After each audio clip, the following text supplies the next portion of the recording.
నా కులం నా కళ్ళు పొడిచిందిలే, నా మతం నా మనసు విరిచిందిలే.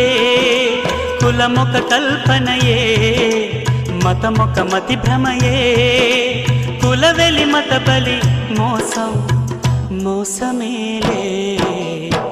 కుల పిచ్చోణ్ణి నేను, కళ్ళు లేని కబోదిని, మతముచ్చోణ్ణి నేను, మతి లేని ఉన్మాదిని. ప్రభుదేవా పరలోక రాజా, నీ రాజ్యములో నన్ను చేర్చుదేవా.